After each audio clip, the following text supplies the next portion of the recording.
Let's talk about Israel taking over the West Bank. They've occupied it for decades.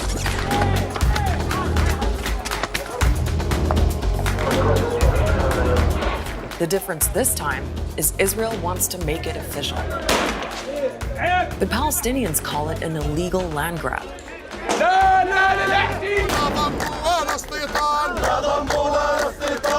The Arab League, most European countries, and the United Nations are against it too. If implemented, annexation would constitute the most serious violation of international law. So what would annexation mean for people in the occupied West Bank? What's in it for Israel? And what does the US election have to do with it?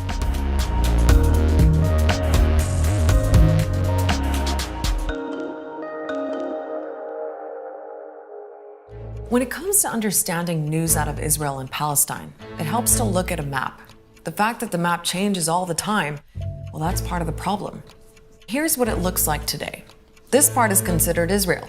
The Gaza Strip and the West Bank are under Palestinian control. The real power, though, lies with Israel. Those Palestinian territories are under an Israeli military occupation, and it's Israel that decides who and what goes in or out, and a whole lot more.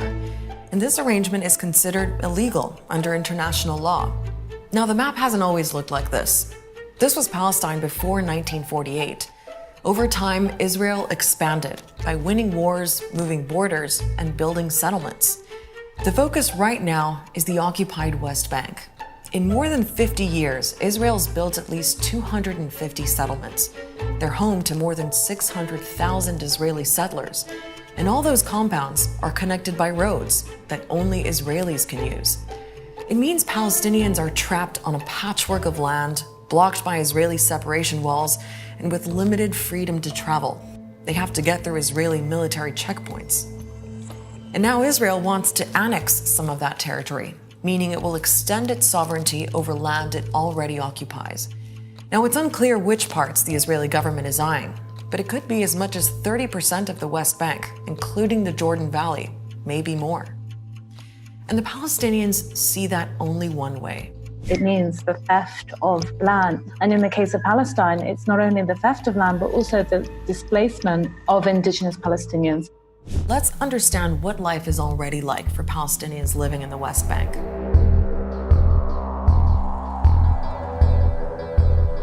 Palestinians don't have control of their own resources. They don't have control over their own economy, which means that Israel basically decides everything about their lives. It's been constantly building and expanding settlements in the West Bank, expropriating lands, evicting people. More than 90% of Palestinians' requests for construction are denied by Israel, forcing them to build illegally on their own land. And once they construct it, Israel immediately destroys that. It's a never-ending cycle. So what will annexation change? Well, some Palestinians say not a lot, but others think life for them is going to get much harder. Annexation will change everything in the day-to-day reality of the Palestinians.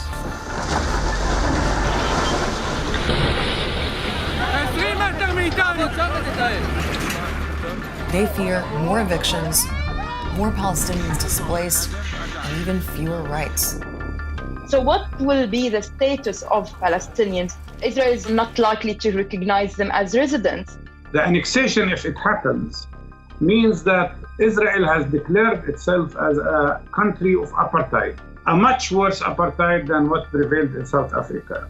One of the biggest concerns for Palestinians is the annexation of the Jordan Valley.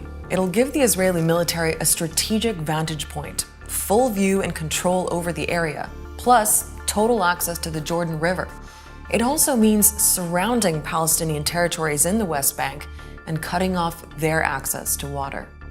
Jordan Valley is a huge resource. It's hugely fertile. It's where a lot of agriculture is. It's where a lot of water is as well. Palestinian farmers in the West Bank say they barely get enough water as it is. Israeli settlers in the Jordan Valley receive almost 20 times more water than they do. All of these issues risk upsetting Israel's neighbors, like Jordan. Jordan has threatened that this would severely affect both its peace relations with Israel and its agreements with Israel. It is a path to institutionalized apartheid in Palestine, and that's not a recipe for peace. So what's Israel's justification? Well, Prime Minister Benjamin Netanyahu doesn't even call it annexation. He calls it applying sovereignty over Jewish settlements. It's something he's always wanted to do. He's made it a campaign promise in the last 3 elections. But it's not just Netanyahu. The Israeli position has always been that the country faces the threat of attack and that the land they're taking is historically theirs. הזדמנות לעגן את ביטחוננו לדורות, והזדמנות לנצור לעד את נחלת אבותינו. And it's not something that is a partisan policy in Israel. The illegal settlement building in the West Bank was spearheaded by an Israeli Labour government, a so-called left-wing government. Practically speaking, annexation also makes it easier to build more settlements. Usually it's Israel's defense ministry which approves construction. But if Israel treats occupied West Bank land as its own, settlement construction would boil down to local paperwork. It will be much easier for Israel to evict all of these communities and to push them into the Palestinian enclaves. All these plans were supposed to go ahead in July, but they're on hold for lots of reasons. The details about annexation still haven't been worked out, and Netanyahu's coalition partner Benny Gantz says he'd rather focus on fighting the coronavirus, for now at least. Even the Americans want more discussion. But there's no question they're on side. The Jewish state has never had a better friend in the White House than your president, Donald J. Trump. In fact, annexation is part of the Trump administration's plan for the region, what the president calls his deal of the century. Jared Kushner, his son-in-law and senior advisor, drew up the blueprint. He says offers a 2-state solution for Israelis and Palestinians to live side by side. But the Palestinians weren't consulted, and they're not buying it. The plan promises a future Palestinian state in exchange for Israel annexing large parts of the West Bank. Palestinians rejected the deal then. وهذه الدولة التي سيعطونها لنا هي الجبنة السويسرية سويس تشيز. And they still do now. There's also a US presidential election in the mix. That's in November. And plenty of analysts say Prime Minister Netanyahu is trying to seal the deal in case Trump is voted out. So there's a momentum here that the Israelis want. The challenge will be to maintain that momentum in the face of nearly universal condemnation. Gefährdet die Stabilität der Region und hat großes Eskalationspotenzial. Even some Israeli settlers aren't happy with annexation, but for different reasons. Because Trump's Middle East plan gives the Palestinians a state of their own, no matter how small and disjointed. Jewish families would remain surrounded by an Arab entity. It just wouldn't work. מעדיפים להמשיך במצב הקיים ואיתו להתקדם בצד אגודל עד שכל עמדת ישראל תהיה שייכת לעם ישראל. And that's why many Palestinians we've spoken to say the whole idea of reaching some kind of 2-state solution has been a non-starter for a long time. The vast majority of Palestinians know that the 2-state solution is really dead. They just probably don't want to face the autopsy. Holding Israel accountable is not about ability or capability, it's about political will. So Netanyahu is sitting very, very comfortably indeed. For the first time ever, there are Arab states creating and signing agreements with Israel. It's a different dynamic that could give Israel the political space to forge ahead with annexation, which many Palestinians expect Israel to do anyway. All Israel has done since 1967, and even before, is to ensure that a Palestinian state will never exist.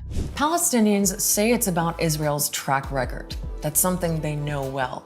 They don't see annexation as a moment or a particular date, but as decades of Israeli policy that have gone unchallenged. And right now, they don't see that changing.